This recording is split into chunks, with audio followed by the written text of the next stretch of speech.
Así inicia Es Noticia, Noticia en Profundidad. Qué placer estar de nuevo con ustedes. Soy Tatiana Pérez y les saludo desde nuestra sede central en Caracas, en Venezuela. A partir de este momento, en la próxima hora, 3 temas son noticia. Los vemos a través de titulares. El primero de ellos es Noticia Venezuela. Canales de diálogo abiertos permanentemente, máxima alerta ante un golpe de Estado en proceso encabezado por Estados Unidos. Analizamos estas líneas gruesas de la declaración del presidente Nicolás Maduro en rueda de prensa con medios internacionales. Segundo tema que es noticia, nos quedamos en Venezuela con otro asunto, un hecho histórico. Se cumplen 60 años de la primera visita de Fidel Castro después del triunfo de la Revolución Cubana. Recordamos ese momento y un hecho importante, analizamos la vigencia de su discurso justo en este momento. Y tercer tema que es noticia, Estados Unidos. El presidente Donald Trump anuncia la reapertura del gobierno federal, pero será, escuchen esto, solo por 3 semanas, tiempo durante el cual deberá lograrse una negociación con los demócratas por el dinero para el muro.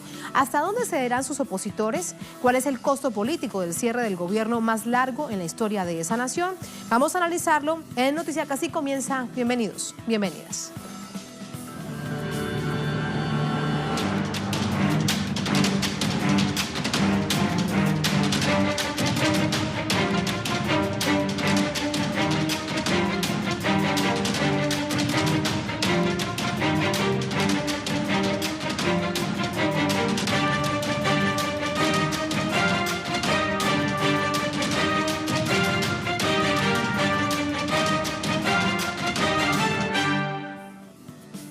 En Noticia Venezuela, en un encuentro con medios internacionales, el presidente de esta nación, Nicolás Maduro, reiteró su llamado al diálogo con la oposición. El mandatario aseveró que, a pesar de la ruptura de relaciones con Washington, Estados Unidos es más que Donald Trump.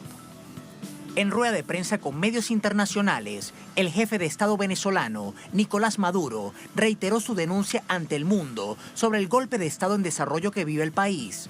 Aseveró que Juan Guaidó solo actúa como un operador político de Washington. Sin embargo, ratificó una vez más su disposición al diálogo y el entendimiento.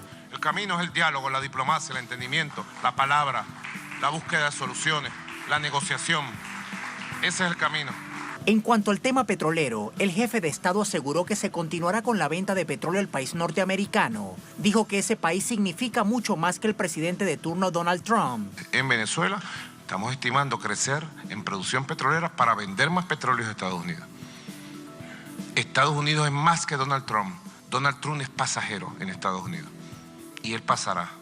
Mientras Estados Unidos financia el golpe de Estado en el país bolivariano, otras naciones como Uruguay, México y Rusia manifestaron su disposición de mediar para el diálogo. El objetivo es buscar una solución pacífica para disminuir la tensión política.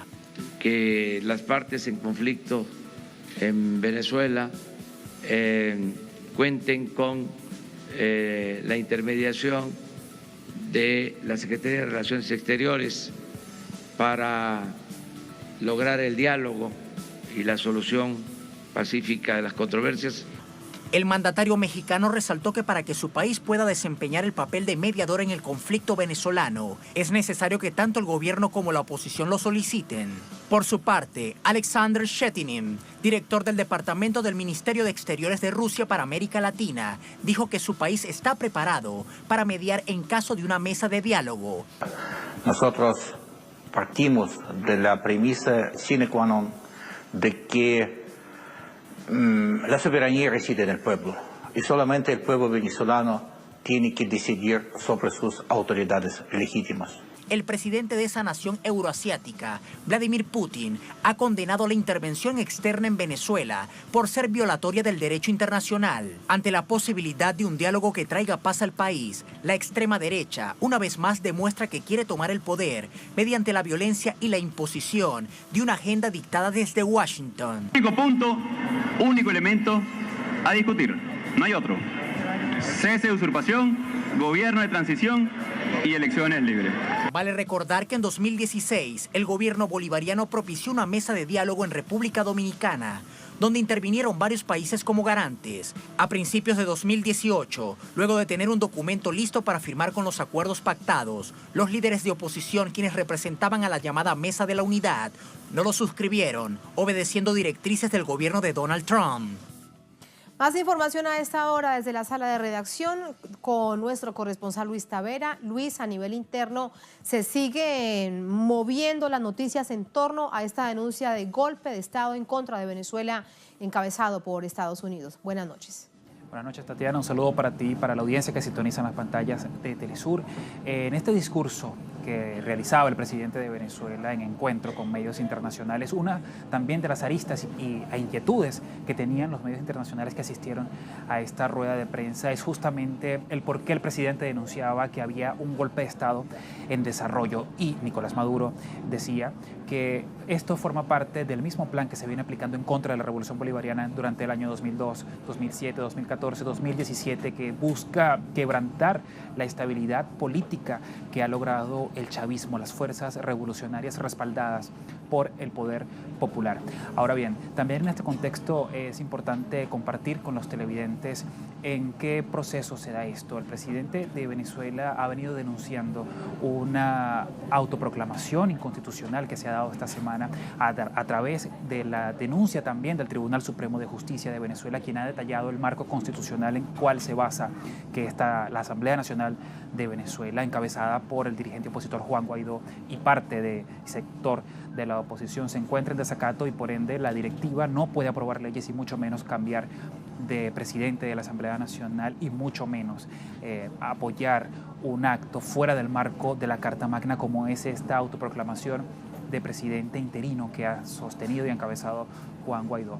Esta ha traído mucha indignación por parte de los sectores políticos de Venezuela, pero también, Tatiana, de un sector de la oposición que dice y reconoce que no se debe trabajar fuera de la Constitución, que se deben respetar los parámetros y que se debe volver al orden constitucional, esto en referencia a la Asamblea Nacional. Es decir, una oposición que ha quedado al desnudo esta división por parte de sus dirigentes, y el gobierno nacional, por su parte, pone en la mesa una vez más el diálogo. En esta rueda de prensa decía que el canal de comunicación con la oposición, con las partes políticas, se encuentra abierto desde el gobierno de Venezuela y que es necesario que se reconozca la verdad, es necesario que se vaya por la verdad constitucional.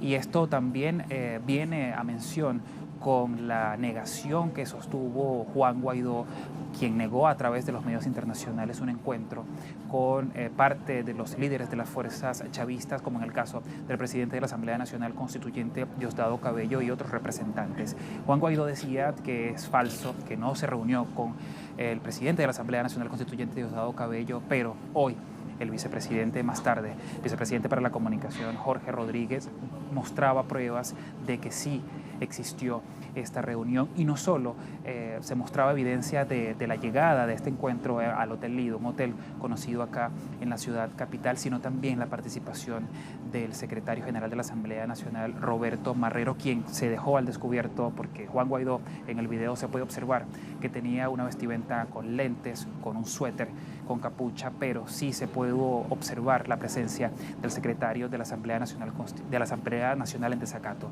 Vamos a ver cómo lo decía el vicepresidente para la comunicación, Jorge Rodríguez. Yo quiero mostrar el registro de las cámaras de seguridad del Hotel Lido de la ciudad de Caracas, donde la noche del 22 de enero, exactamente a las 10:59 de la noche, entraron Diosdado y Freddy al último piso del Hotel Lido de la ciudad de Caracas, y a las 11:02 de la noche del 22 de enero de este año 2019 ingresó el señor Juan Guaidó, acompañado del señor Roberto Marrero, secretario de la Asamblea Nacional en desacato. Adelante, video.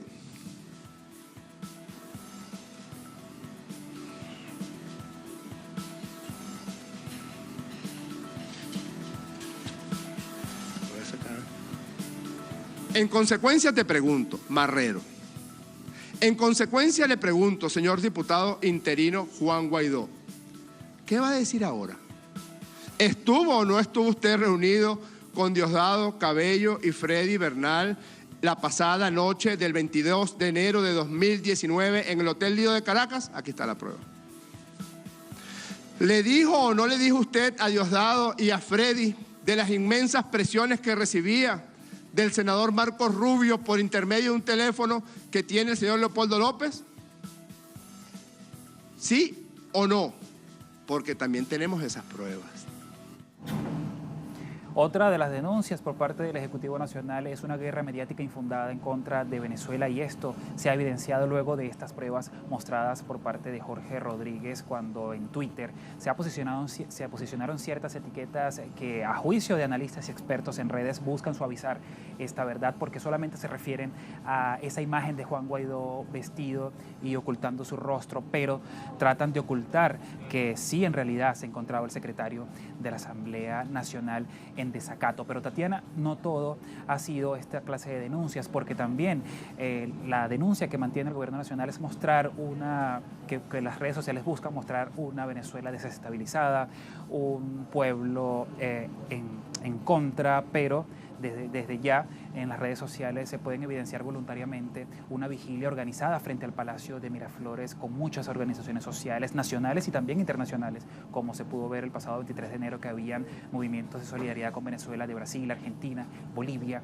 Hoy, esta noche, se realizará una vigilia frente al Palacio de Gobierno encabezada por el Poder Popular, quien una vez más sale a las calles para manifestar este respaldo a la Revolución Bolivariana y en defensa de la protección social que han alcanzado durante estos 20 años. Así finaliza entonces esta jornada. Bueno, no finaliza porque, como bien nos dices, hay una vigilia a las afueras del Palacio de Miraflores, la sede del gobierno en Caracas. Hechos que analizamos. Gracias, Luis. Buenas noches. Buenas noches. Buenas noches. Así vamos con el análisis. Para ello nos acompaña Néstor Rivero. Él es analista, abogado, profesor universitario, autor de libros de educación y de otras materias. Profesor, ¿cómo está? Hola, bienvenido a Noticia de Telesur. ¿Cómo le va? Mucho gusto, Tatiana, por la invitación. A usted muchísimas gracias. Déjeme primero preguntarle esto como analista, evidentemente, y como venezolano. Hacia afuera, la matriz que se mantiene, que intenta imponerse, me refiero hacia afuera de Venezuela, es que adentro de Venezuela hay un verdadero desastre. ¿Usted qué mensaje les envía o cómo describe lo que pasa durante estas últimas 48 horas en Venezuela? Mira, las últimas 48 horas, partiendo de especialmente las últimas 24 de la noche de este jueves, que recién acaba de dar paso para hoy día viernes, en estas horas de la noche, la ciudad de Caracas, el área metropolitana, está muy tranquila, muy tranquila. No se ha escuchado el ruido de las dos primeras noches, que sí hubo disturbios, ¿no?, preocupantes, pero da a entender, si lo comparamos con el ciclo de violencia que hubo en el 2017, que más o menos comenzó por estas mismas semanas de aquel año, 2 años atrás, que no va a tener la misma proyección en las semanas y los meses que lo que se denominó el ciclo de la guarimba, porque el tercer, el cuarto día de las guarimbas, el este de Caracas estaba cerrada, la redoma Altamira, la avenida Francisco de Miranda. Zonas emblemáticas de la capital. En esos días lo que hemos visto, focos de violencia, particularmente en zonas populares. ¿Por qué? ¿Cuál es su visión? No, pero quiero decir que las dos últimas noches, la de anoche redujo bastante con relación a la de antenoche miércoles, y la de hoy está muy tranquila la ciudad. Pero en todo caso, ¿cuál es la lectura? Mira, llama mucho la atención que esos actos de violencia que vienen patrocinados por el mismo discurso de quien se autoproclama presidente encargado de la República, incurriendo en varios delitos tipificados en el Código Penal venezolano, Tatiana, pareciera que están orquestados ese tipo de actos de violencia que quieren cabalgar sobre un malestar social que hay en el país, reivindicativo, de reclamos por mejor calidad de servicios, etcétera.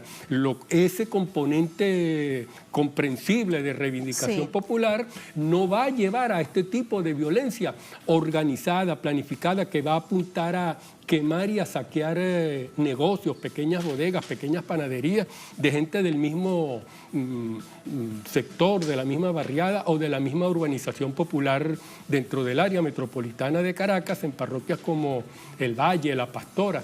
Pero fíjate tú que ese tipo de acto de violencia está tan direccionado que osan inaugurarlo la primera noche del 23 de enero de 2019, acercándose una de esas cuadrillas de la violencia a la parroquia La Pastora para incinerar un monumento histórico del general José Félix Rivas, uno de los próceres de la independencia de Venezuela y quien también combatió en la Nueva Granada. Hay que recordar que es algo que no tiene sentido porque no están combatiendo contra Nicolás Maduro políticamente, están combatiendo contra un hecho simbólico del país. Una trayectoria histórica, claro, un curso del pasado republicano de nuestros pueblos, de nuestros países. Creo que es muy importante decir ese Profesor Rivero, desde la perspectiva política, durante esta jornada el presidente Nicolás Maduro llama a la oposición al diálogo.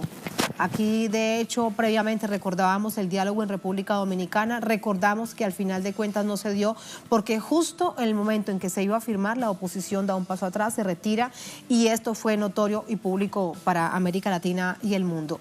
El diálogo, entonces, como mensaje que se envía por parte del Ejecutivo Nacional. Sí, mira, en todo caso, pese a la tensión de los últimos días, siempre será indispensable pensar en el diálogo, siempre será indispensable, no hay otro camino que el de la convivencia. Aquí nos vamos a seguir los que por un momento dejan que sus hormonas se impongan sobre la sindéresis. No, tenemos que establecer los métodos civilizados porque las distintas facciones de la oposición van a seguir haciendo vida en este país y van a seguir deseando optar a presidir asambleas nacionales, tener cargos de alcaldías, de gobernadores y los líderes máximos aspirar a la primera magistratura de la República. Pero para ello tienen que retirarse de las conductas tipificadas en el Código Penal.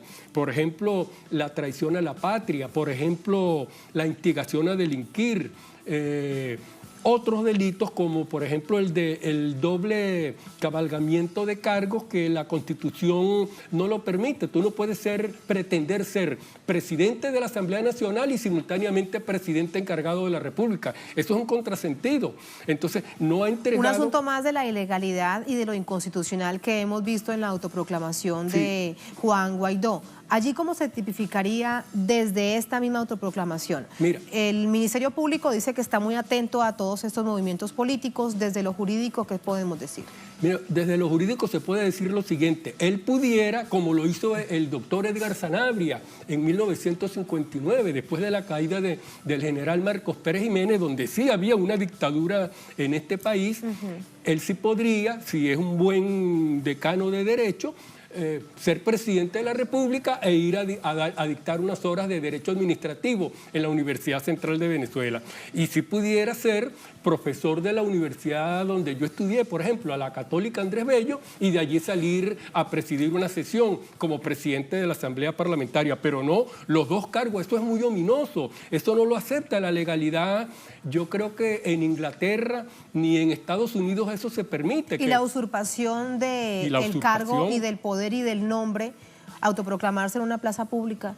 Lo otro es sin que, elecciones, mira, sin votaciones. Recuerda el caso de Marcos Pérez Jiménez, precisamente, que se juramentó ante el comandante Pulido Barreto en 1952. No, ni siquiera se juramentó. Celebraron con unas copas que había dado un golpe de Estado y que a partir del 2 de diciembre en la noche se encargaba de la presidencia de la República. Eso sí es el inicio de un golpe de Estado. Lo que ocurre con un golpe de Estado para consumarse, en aquella época la Venezuela de la Guerra Fría, del contexto en el cual se alineaba el ala militar de la estrategia hemisférica del Departamento de Estado y del Pentágono en la América Latina, permitió que eso ocurriera. Pero hoy en día no estamos en el mismo contexto, porque a pesar de que no hay un potencial bloque geopolítico que pudiéramos decir contrarresta a Estados Unidos al modo en que lo hacía la Unión Soviética en los años, entre los años 30 y 90 del siglo XX, una sola potencia única. Hay realidades emergentes que a partir del crecimiento económico de la región Asia-Pacífica y del fortalecimiento en el área de defensa estratégica de la Federación Rusa, vienen reequilibrando el papel de los antiguos equilibrios para reconfigurar una nueva realidad. dentro de la cual con mucho riesgo está cabalgando el proyecto de la revolución bolivariana, que con una amenaza permanente por parte del gobierno de los Estados Unidos. Permítame, profesor, vamos a hacer un pequeño paréntesis, porque a propósito de las reacciones a nivel internacional, hay una sobre la que hay una percepción desde el nivel de la intelectualidad muy importante de apoyo a Venezuela sobre la peligrosidad de lo que está haciendo Estados Unidos. Vamos a revisarlo porque se trata de un grupo de 70 intelectuales, hay historiadores, hay expertos en política de la región de América Latina que exigen al gobierno de los Estados Unidos que no interfiera en la política interna de Venezuela. ¿Quiénes son los firmantes? Algunos de ellos, filósofo reconocido, activista norteamericano Noam Chomsky, relator independiente de la ONU, Alfred de Zayas. Parte de la extensa carta dice lo siguiente: el gobierno de los Estados Unidos debe dejar de interferir en la política interna de Venezuela, especialmente en sus intentos de derrocar al gobierno del país. Resulta casi seguro que las acciones de la administración Trump y sus aliados regionales empeorarán la situación en Venezuela, lo que llevará a un sufrimiento humano innecesario, violencia e inestabilidad. Si ustedes desean ver y leer la carta completa, la encuentran en nuestra multiplataforma www.telesurtv.net. Quiero preguntarle su visión sobre esta carta. No, hay que agradecer que las mentes más brillantes del continente, del mundo y del mundo occidental, más sensibles, no solo porque escriben libros, sino porque tienen conciencia de la impostergable necesidad de preservar la paz en este planeta, porque cualquier conflicto estalla, pero no se sabe cómo, cuándo ni dónde podrá terminar. Pero permíteme señalar algo también que creo que pudiera ayudar a definir el análisis, ¿no? Que es el ámbito del petróleo y la relación de Venezuela y Estados Unidos. Mira, a mí me parece muy positivo el hecho de que por las circunstancias que fuere, el caso Venezuela mañana va a ser revisado en el Consejo de Seguridad de Naciones Unidas. En el Consejo de Seguridad. Indistintamente de que la motivación sea de hostilidad, pero es que es un escenario en el cual Venezuela le habla al mundo a través de su representante, y es un escenario que recoge de un modo inobjetable la Organización de Naciones Unidas, por mucho que el Consejo quisiera ser atraído hacia una esfera o hacia otra. Recoge a través de su Asamblea General lo que verdaderamente es la comunidad internacional. Comunidad internacional no es Estados Unidos con los 15 países que le acompañaron la mañana de ayer jueves en la sesión de la OEA en Washington. Comunidad internacional no son 60 países, son 193 países. Pongamos que 55 están acompañando a Estados Unidos. Habría 144, 145 que no lo acompañan, indistintamente de que de modo expreso apoyen a Maduro. Que hay 40 países que respaldan al que sí es usurpador, al presidente de la Asamblea Nacional, que se autoerige como presidente de la República Bolivariana. Hay un grupo de países... Pero todo esto, ¿por qué pasa? Brevemente, profesor Rivero, para despedirlo. Porque hay acercamiento, porque hay cercanía con la ideología política del chavismo, del movimiento progresista, o porque hay una visión del derecho internacional que es la que se debe proteger. Mira, en primer lugar, porque hay conciencia de que los países tienen que hacer cumplir el principio de autodeterminación, el principio de respeto a la voluntad, que lo dijeron en uno de los micros noticiosos hace un momento, de que es la voluntad de la mayoría del pueblo quien decide el destino que le quiere dar a su modelo. Nosotros, si tenemos un modelo republicano que convoca elecciones de promedio una vez al año, cada 8 meses, si eso no le gusta a algunas potencias del occidente de este mundo, mire, ellos por eso no pueden decir que son más demócratas que nosotros. Venezuela abandonó el modelo de elecciones de segundo grado y de colegios electorales en la elección de 1864, Tatiana, hace más de 150 años. Por eso no se nos puede obligar a retrotraernos a la época de los esclavos ni a la época de los colegios electorales en Venezuela, por lo menos. Muchas gracias, profesor Rivero, por ese análisis. Muy interesante y muy buenas noches. Gracias. Vamos de regreso con ustedes a la mesa para compartir más información relacionada con las actividades de esta jornada en Venezuela, en distintos puntos del país. Aquí está el titular. Marchan en Venezuela para defender la soberanía y la paz. El pueblo revolucionario se movilizó este viernes en varios estados del país en defensa de esta soberanía y paz tras el llamado a un intento de golpe de Estado que realizó el vicepresidente de los Estados Unidos, Mike Pence. Desde el estado Vargas al norte, sectores de la población marcharon desde la Plaza Los Calamares hasta la Plaza Guaypucuana, también para rechazar la autoproclamación como presidente del diputado opositor Juan Guaidó. Hemos rechazado ser colonia, dijeron. Lo que ha ocurrido con Guaidó es una vergüenza internacional. Son declaraciones del gobernador de esta entidad, de este estado, Jorge Luis García Carneiro. Lo acompañamos con un tuit de nuestro corresponsal con fotografías que dan cuenta de esas movilizaciones. Así estuvo la movilización en Vargas en respaldo a la revolución bolivariana, dice nuestro corresponsal Luis Tavera. Así nos vamos a la primera pausa en esta emisión de Es Noticia. Al volver, nos quedamos en Venezuela. Es Noticia Venezuela con otro hecho, un asunto histórico que revisamos. Se cumplen 60 años de la primera visita de Fidel Castro después del triunfo de la Revolución Cubana. Recordamos ese momento y analizamos la vigencia de sus discursos aquí, en Caracas, en esta capital suramericana. Tenemos información, tenemos el análisis entonces al volver.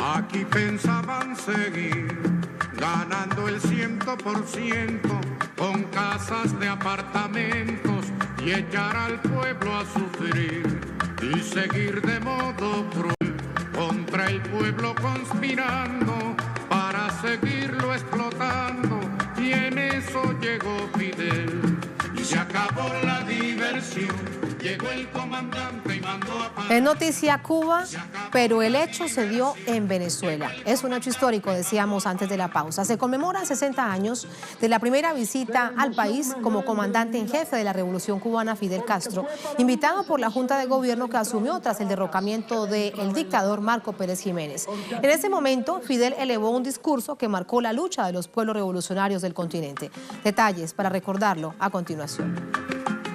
El 23 de enero de 1959, el jefe de la Revolución Cubana, Fidel Castro Ruz, aterrizó en el aeropuerto de Maiquetía para conmemorar el primer aniversario de la caída de la dictadura. En su primera visita como mandatario, fue recibido por el contraalmirante Wolfgang Larrazábal y el presidente de la Junta Patriótica, Fabricio Ojeda, participantes en el derrocamiento de Marcos Pérez Jiménez. Ese mismo año, el triunfo de la Revolución Cubana con la caída del dictador Fulgencio Batista también había sido motivo de celebración, con el objetivo de reforzar el concepto de la patria y estrechar los lazos con los países hermanos. Fidel ofreció un discurso donde agradeció el apoyo que recibió por parte de Venezuela. Para la época, los intentos de los gobiernos de castas por manipular la economía de los países de la región eran tan visibles como en la actualidad. En su discurso, el comandante cubano destacó la importancia de combatir bajo los esfuerzos de la unidad. Hay que estrechar cada vez más los lazos de pueblo a pueblo, y a eso he venido a Venezuela, a traer un mensaje no de casta o de grupo, sino un mensaje de pueblo a pueblo.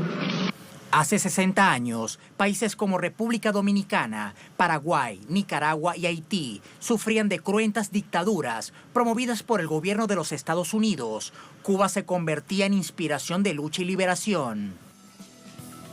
Un asunto que reflexionamos con aquellos que han ido al fondo de la historia. Nos acompañan Katiuska Blanco, periodista, ensayista cubana, biógrafa de Fidel Castro. Katiuska, qué placer. Buenas noches, gracias por estar con nosotros en el Noticia de Telesur. René González, presidente del Instituto de Historia de Cuba. René, ¿cómo estás? Gracias por acompañarnos. Gracias a ustedes por invitarme. Están ustedes en Venezuela conmemorando parte de una semana de actividades, ¿no? En esta conmemoración histórica, 60 años de la primera visita de Fidel como comandante en jefe de la Revolución Cubana a Venezuela. Es el momento para destacar distintos hechos. Quiero preguntarles a cada uno, para comenzar este análisis, si en este momento yo te lo pregunto, de todas estas actividades, la más representativa, ¿cuál es? Bueno, la representativa en general, yo pienso que es la reflexión a 60 años en este minuto de cómo Cuba estuvo siempre en la solidaridad con el pueblo de Venezuela y también el pueblo de Venezuela con Cuba ante el imperialismo, en la voluntad de emanciparnos, de ser soberanos, y en este es un minuto crucial, y recibir de alguna manera la inspiración de los hombres que, como Fidel, llegaron a Caracas en el 59, es algo que siempre tendremos que regresar a esas, pudiéramos decir, a esas circunstancias, ¿no?, para inspirarnos y para continuar triunfando también ante los desafíos de hoy. Raúl. René. Bueno, para Fidel, siempre un hombre que siempre bebió de la historia, venir a Venezuela, a la patria de Simón Bolívar, le traía muchos recuerdos desde la propia historia, por los lazos que nos unen a los pueblos de Cuba y Venezuela desde la época del libertador Simón Bolívar. Todos los planes que Bolívar preparó de expediciones para liberar a Cuba y a Puerto Rico, por una parte, la ayuda directa que los distintos gobiernos de Venezuela le dieron a la revolución, a la independencia de Cuba a partir del 10 de octubre de 1868, cuando los cubanos se lanzaron a la lucha por la independencia. Venezuela preparó 3 expediciones armadas para el pueblo de Cuba, brindándole no solo armas, sino también hombres y recursos para que los cubanos le hicieran la guerra a España. Llega un momento de la guerra de los 10 años en que el gobierno de la República de Cuba en armas tenía 2 ministros venezolanos, ministro de la guerra y el canciller, que era Cristóbal Mendoza, hijo, nieto del primer presidente de Venezuela independiente. La escolta de Céspedes llegó a ser una escolta venezolana, 8 venezolanos generales del Ejército Libertador, y todas esas cosas las conocía Fidel, como conocía también Fidel los vínculos históricos de los revolucionarios venezolanos de la década del 20 con los revolucionarios cubanos, cuando se agrupaban en La Habana, en casa del pintor Luis López Méndez, para preparar proyectos revolucionarios para todo el continente. El clímax de esa unión y de esa unidad entre los pueblos de Cuba y Venezuela está en el año 58 de Venezuela, a partir del 23 de enero de Caracas, cuando triunfa la revolución aquí en Venezuela contra el dictador Marcos Pérez Jiménez, y esto le da un giro a la solidaridad y al encuentro entre nuestro pueblo, entre las 2 revoluciones. Y es por eso que es la primera visita internacional, la primera salida al extranjero que hace el comandante Fidel. Bueno, tiene que ver con eso, con las circunstancias que se abren en la propia Venezuela a partir del 23 de enero de 1958. Estábamos hablando en el evento de la importancia que tuvo la asistencia que el pueblo de Venezuela, el apoyo que el pueblo de Venezuela dio a los rebeldes en la Sierra Maestra con su campaña Un Bolívar para la Sierra, también con el hecho de que aquí se estableció una repetidora de las radios rebeldes para toda la América Latina, y por supuesto con todo lo que se hizo. Hay historias de esa historia que entonces aún no se conocen. Claro. Y después de 60 años vamos descubriendo. Claro, y bueno, también toda la recopilación que se hizo aquí en Venezuela de armas para la sierra, que tuvo la posibilidad de llegar el 6 de diciembre de 1958 a la zona de Cienaguilla, y que permitió que los combatientes rebeldes dispusieran de una mayor potencia de fuego en el combate de Mafo, en la batalla de Mafo. Y además de eso, Fidel logra también tener un arma. Él había tenido antes de eso un fusil de mira telescópica, que era importante en una etapa anterior de la guerra por su capacidad, por su precisión, pero ya en los últimos hechos de la guerra era importante una cadencia de fuego superior, y Fidel la consigue con el FAL que le llega de Venezuela como gesto de solidaridad de la Junta Patriótica. Claro. Hay todos estos hechos que dan cuenta de la historia. Si te pregunto, René, por los discursos, fueron varios. Hay uno, de hecho, en los que recordábamos fotografías con nuestro equipo periodístico del Aula Magna de la Universidad Central de Venezuela. Hablaba de la libertad, de la independencia, de la lucha de los pueblos, de la unidad, la vigencia de ese discurso. A ver, el Fidel cuando llega a Venezuela tiene dos máximas principales en el discurso político que trae acá. En primer lugar, viene a ofrecer la mano amiga de los cubanos para el pueblo de Venezuela y a decirle a los venezolanos que nos digan qué tenemos que hacer por ellos, porque de Venezuela habíamos recibido mucho y nosotros por Venezuela no habíamos dado nada. Incluso es importante el sentimiento que le causó a Fidel la entrada a Caracas. Decía Fidel que se había emocionado más con la entrada a Caracas que la entrada a La Habana, porque en la entrada a La Habana él esperaba esa reacción del pueblo, pero en el recibimiento popular que recibió aquí en Venezuela, para él fue una sorpresa. Para él fue impresionante. Entonces él le trae a Venezuela la idea de la solidaridad, la idea de que nosotros por Venezuela queríamos hacer lo que Venezuela necesitara. E incluso hay un momento en que dice, en uno de sus discursos, creo que fue el propio de la universidad, donde dice que si surge una nueva dictadura y Venezuela necesita que los cubanos combatimos contra ella, que los pueden contar con el pueblo cubano. Creo que la deuda que estábamos ofreciéndole a Venezuela, pagarle con nuestra ayuda solidaria, tiene que ver con todo este recorrido histórico que te decía anteriormente. Y Fidel también le pide a los venezolanos algo que también ya lo había reclamado en su momento José Martí, que es el liderazgo de las fuerzas independentistas y las fuerzas revolucionarias en el continente. Y el deber que tenía Venezuela en asumir ese protagonismo. Decía Fidel que lo que Bolívar había dejado por hacer todavía estaba por hacer. Eso lo había dicho Martí, Fidel lo repite, y Fidel decía que Venezuela era el líder de los pueblos de América y también le vino a pedir esa exigencia al pueblo venezolano. Y era un momento de inspiración para América Latina de la Revolución Cubana. ¿Cómo se expresaba ese hecho en su discurso? Bueno, en su discurso realmente él hablaba del momento de liberación y de emancipación de nuestros pueblos. Era un momento muy complejo para nuestra región. Era un momento muy complejo para nuestra región, sin embargo él siempre tuvo esperanza. Incluso hay un momento determinado en el Congreso cuando alguien de alguna manera ya se veían venir las claves o se descifraba un poco el signo de los tiempos aquí en Venezuela, como que ya la revolución estaba siendo un poco comenzando a ser traicionada. Y hay un momento en el Congreso que alguien le pregunta, le dicen del público, pero aquí no ha habido una revolución, aquí ya no hay una revolución. Y Fidel le responde, pero puede haberla. Y de ahí dice, bueno, no toda revolución puede ser violenta, y lo que es importante es que no muera el espíritu de la revolución que habita o que está en el pueblo. Es también muy importante, pues Fidel tuvo una maduración política vertiginosa. Cuando viene por primera vez a Venezuela en 1948, ya Fidel estaba pudiéramos decir, en la dimensión continental de las luchas a favor de la independencia de Puerto Rico, contra las dictaduras de Somoza y de Trujillo en Nicaragua y en lo que él llamaba entonces Santo Domingo, por la devolución del canal de Panamá y también a favor de la soberanía argentina sobre las Islas Malvinas.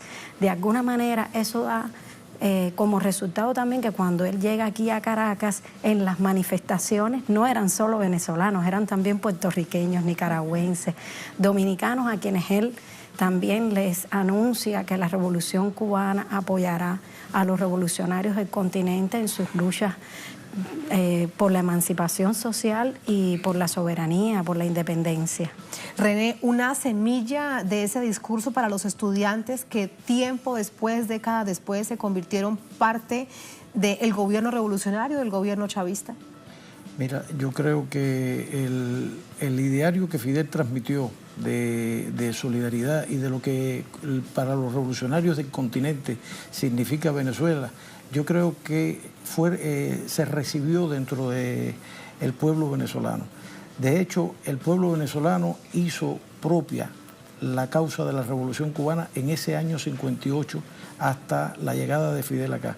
Fidel, sin quitarse el popo del camino, vino a Cuba, que prácticamente 5 días después de terminar la Caravana de la Libertad, y vino aquí a transmitir los sentimientos del pueblo cubano, la pasión que nosotros traíamos y las experiencias de haber hecho una revolución en plenas narices del imperialismo norteamericano.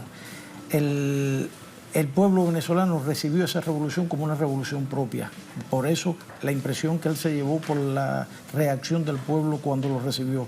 Lo recibieron los estudiantes, lo recibió el Senado, lo recibió el ayuntamiento, lo recibieron los sindicatos, todas las personas con las que interactuó. Y la semilla de lo que la revolución cubana había significado como una revolución autóctona, totalmente independiente, independiente de cualquier tipo de poder internacional. De hecho, a veces acusan a la Revolución Cubana de haber sido el primer satélite de la Unión Soviética en América, y la Revolución Cubana se hizo sin ningún tipo de contacto con la Unión Soviética. Fue una revolución que nació del propio pueblo, y el pueblo venezolano la asumió como propia y veía en esta revolución una revolución verdadera y autóctona. De hecho, a veces también después podemos entender por qué una parte del pueblo venezolano se sintió traicionado cuando Rómulo Betancourt cambia el espíritu. Con el gobierno de Rómulo Betancourt se cambia el espíritu de ese proyecto que la Junta Revolucionaria que había derrocado a Marcos Pérez Jiménez había llevado a cabo. Pero quedó el espíritu de la Revolución Cubana, esa semilla quedó dentro de los revolucionarios venezolanos. Después, cubanos y venezolanos, en ese mismo espíritu, compartimos las causas de la lucha por una Venezuela diferente en la década del 60, y después hemos venido construyendo a lo largo de todo este tiempo una relación de hermandad que es digna y heredera de lo que Bolívar sembró. Los lazos que se han mantenido y hoy en día mucho más fuertes.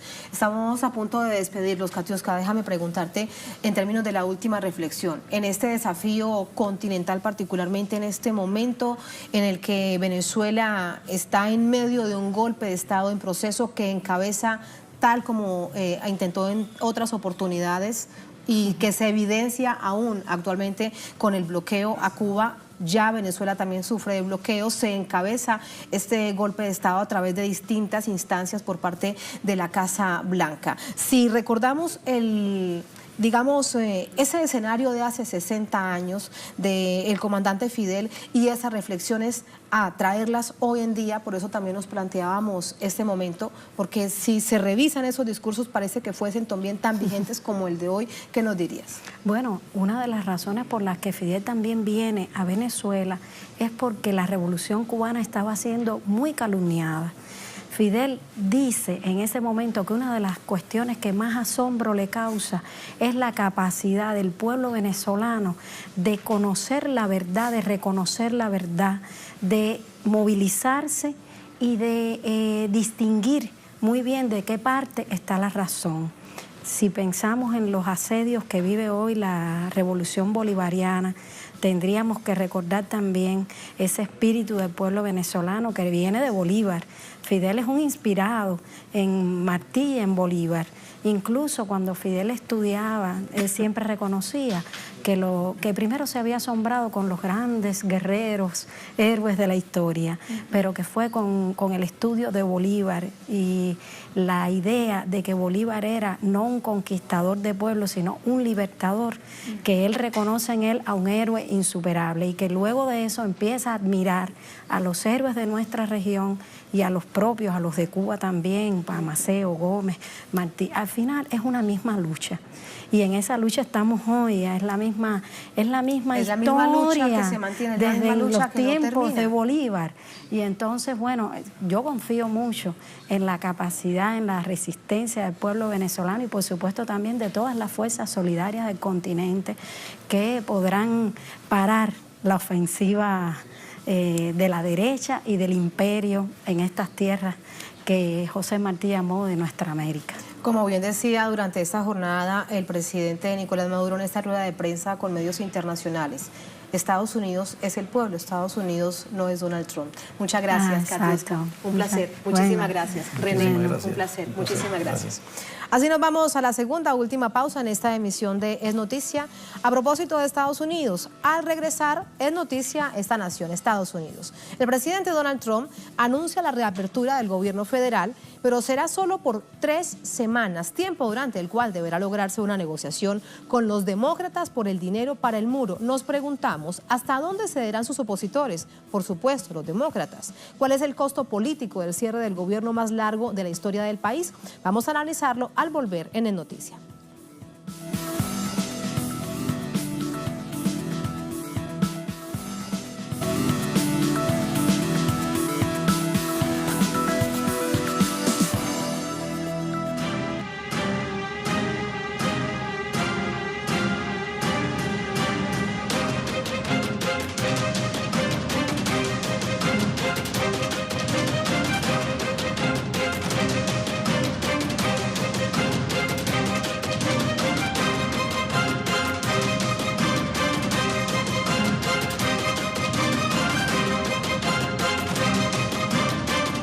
Noticia Estados Unidos. El presidente Donald Trump anunció este viernes el alcance de un acuerdo con la oposición demócrata para reabrir temporalmente el gobierno federal tras 35 días de cierre parcial que afectó a miles de empleados públicos en ese llamado shutdown más largo en la historia del país. Detalles a continuación.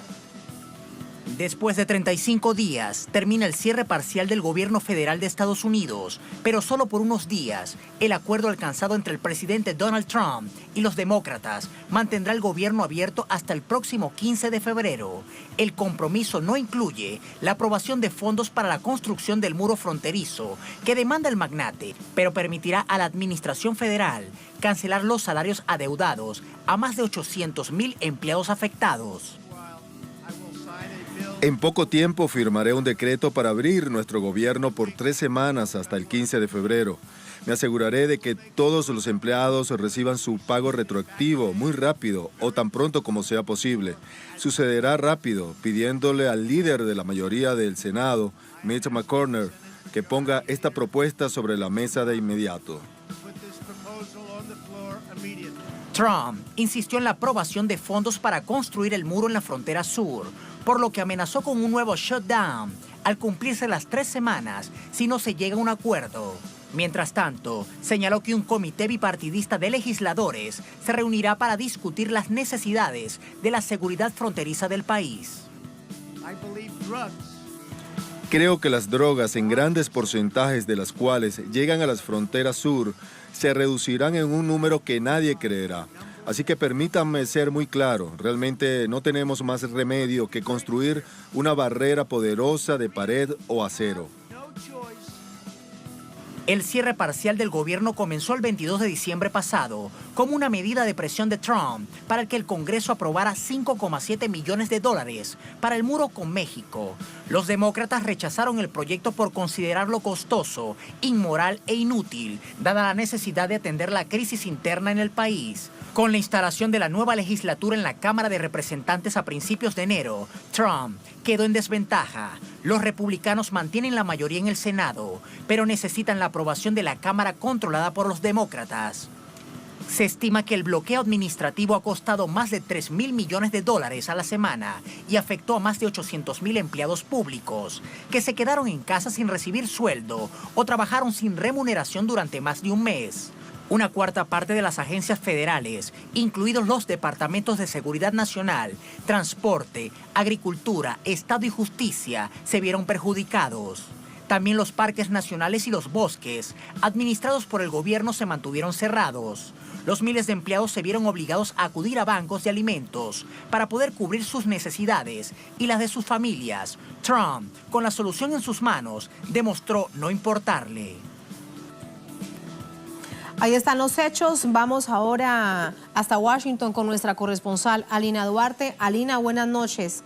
¿Firmó el presidente Trump el fin del cierre federal? ¿Lo hará? ¿Cuándo será? ¿Qué se dice desde la Casa Blanca? Hola, ¿qué tal? Muy buenas noches, Tatiana. Así es, como lo comentas, el día de hoy desde la Casa Blanca hizo el anuncio el magnate diciendo que por ahora se pondría fin a este cierre de gobierno, el cual ya lo escuchábamos, se lo encargó al líder republicano en el Senado, Mitch McConnell.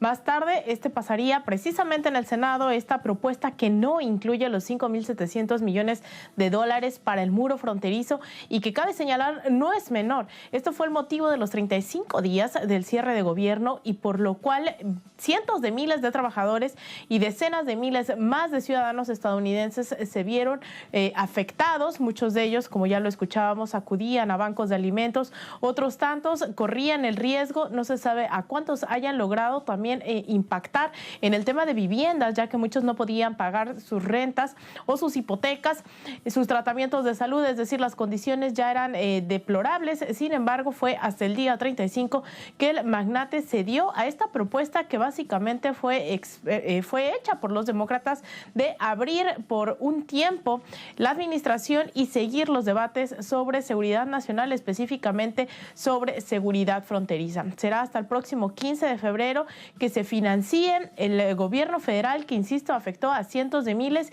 y es que hoy también ya las presiones eran varias. No solamente era que no es menor los trabajadores federales, sino que ya la seguridad aeroportuaria, incluso en la misma frontera en la cual está queriendo construir este muro. También la policía fronteriza tampoco estaba elaborando, e incluso el FBI anunciaba que tampoco ya estaba llevando a cabo sus operaciones en el país. Es decir, era una situación bastante complicada que se llevó a votación al Senado y este fue aprobado, y más tarde también sería aprobado ya hace unos momentos también en la Cámara de Representantes. Es cuestión, todavía no es de manera inmediata que se le pague a los trabajadores, a los cuales Donald Trump llamó patriotas increíbles después de soportar más de un mes sin sueldo alguno. Todavía estaríamos esperando la emisión de los cheques de estos cientos de miles de trabajadores, que no será de manera inmediata. Sin embargo, Donald Trump insistió en que se les pagará a la brevedad. Esto es un poco el panorama que se vive aquí en Washington, luego ya, insisto, de un mes del cierre de esta administración, Tatiana. Y vemos entonces que por todo esto que nos dices, él cede producto de una situación insostenible. Vamos a las noches. Bueno. El análisis con Patricio Zamorano. Él es analista político, director ejecutivo de Infoaméricas.info. También nos acompaña desde Washington. Patricio, qué placer. ¿Cómo estás? Buenas noches. Hola. Buenas noches, como siempre. ¿Cómo estás, Tatiana? Muchísimas gracias. Nos contaba Lina de la situación tan compleja sostenible para la Casa Blanca, para el presidente. Se pregunta negociaciones entre republicanos y demócratas para llevarlo a tomar esta decisión. Yo te diría que no hay ninguna duda. Este era un costo importantísimo para Donald Trump, y hay que ver un poco las encuestas. Acaban de salir varias de medios de comunicación bastante relevantes, instituciones intelectuales, que demuestran que Donald Trump era el más perjudicado por todo este cierre del gobierno. La reprobación de su gestión ya va en un récord histórico, 60%, y efectivamente su aprobación también llegó a una baja histórica de alrededor del 32 al 34%, de acuerdo a las fuentes. Asimismo, y este es un tema fundamental, el verdadero apoyo para el famoso muro en la frontera es mínimo, y es rechazado plenamente entre un 55 y un 60% de los estadounidenses. Entonces yo te diría que Donald Trump se estaba dando cuenta de un costo importantísimo en cuanto a su imagen. El voto independiente, que es el voto que le dio la presidencia hace un par de años, su reprobación de todo lo que tiene que ver con el cierre del gobierno federal fue de un 60%. Entonces, yo diría que Donald Trump se encerró en su propia trampa y tuvo que reconocer que no tenía la fuerza política para enfrentarse a esta oposición del Partido Demócrata. Hay que recordar que el muro no es apoyado por la población de los Estados Unidos, es rechazado por más del 55%. Entonces yo diría que Donald Trump tuvo que ceder, o si no, su caída en las encuestas iba a ser mucho mayor. En todo caso, él dice que son solamente 3 semanas de reapertura, 3 semanas en las que él espera que se le entregue, lo decía hoy durante esta jornada, los $5.700 millones, porque el muro es una necesidad para contener el ingreso de droga por esa vía, dice él, que los estadounidenses lo van a sentir y va a ser muy bueno para el país. Por eso la pregunta es, evidentemente, un poco en el marco de la especulación, ¿hasta dónde cederán los demócratas? Uno de ellos, veíamos la semana anterior, como por ejemplo planteaba que no es necesario un muro, sino más nivel de seguridad en la frontera. Todas las encuestas, todas las investigaciones señalan que el tema del muro fronterizo no es un tema de seguridad de manera crítica, no es una crisis. Lo que sí hay es una crisis humanitaria, no hay ninguna duda, y para eso hay que generar otro tipo de políticas públicas para resolver el tema de la inmigración indocumentada o de los miles de inmigrantes que llegan a la frontera para pedir asilo. Ese es un tema importantísimo, puesto que no hay ninguna justificación en cuanto a la realidad concreta que justifique un poco la construcción de este muro. Es simplemente una promesa electoral que Donald Trump ha empujado de una manera, yo diría, porfiada, para mantener el apoyo de ese 30% duro que le dio el voto electoral cuando fue elegido como presidente de los Estados Unidos. El costo, ese es un tema importantísimo, Tatiana. Se ha calculado, según las fuentes, que el costo de este cierre de más de 30 días fue de entre 6.000 millones hasta más de 30.000 millones de dólares, según Standard & Poor's, que ha considerado no solo el tema de que no se le pagó a 800.000 trabajadores federales, sino que toda la repercusión económica que tiene que ver emanada de esas 800.000 familias, negocios que sobreviven un poco como contratistas de servicios del Estado, una cantidad enorme de repercusiones. Ese costo es mayor que lo que el propio Donald Trump estaba pidiendo para este muro fronterizo, que es de 5.7 mil millones de dólares. Entonces, la verdad es que Donald Trump estaba un poco desenchufado de la realidad concreta en cuanto a este tema, ¿no? Imagínate, son impresionantes las cifras que nos estás entregando. Ahora, me queda una pregunta por hacerte. Nos hablas del costo económico, pero el político, y no solamente para Donald Trump, sino para el Partido Republicano en su totalidad ante esta situación.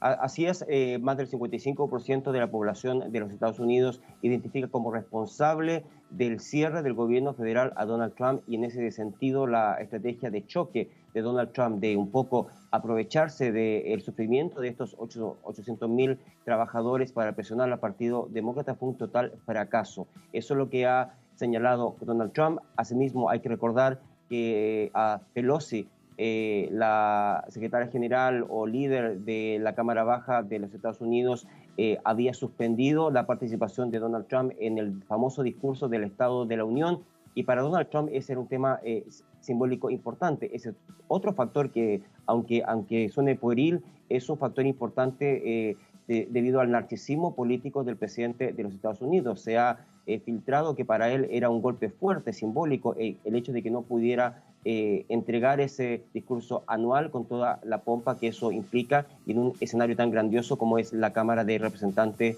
de los Estados Unidos. Entonces, no cabe duda que el costo político ha sido mucho mayor para Donald Trump, y en estas 3 semanas se supone que se va a negociar alguna salida, yo diría simbólica, para Donald Trump. Él tiene una presión muy fuerte de los conservadores de este país, que lo presionan para que cumpla su promesa del muro, y él ha amenazado con usar una medida de emergencia, declarar emergencia nacional, lo que es cuestionable. No hay ninguna duda que esa medida va a ser atacada en las Cortes de los Estados Unidos, pero yo te diría que esa es una salida buena para Donald Trump, en el que aparece un poco cumpliendo con su promesa, pero enfrentado a estas fuerzas que se lo impiden, un poco para quedar bien con el sector más conservador de los Estados Unidos, ¿no? Veremos lo que sucede en estas próximas 3 semanas. Gracias por ese análisis profundo, Patricio. Buenas noches y buen fin de semana.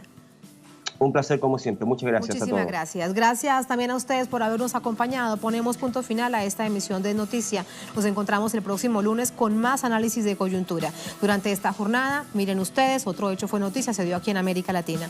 Será hasta la próxima. Sigan con nosotros.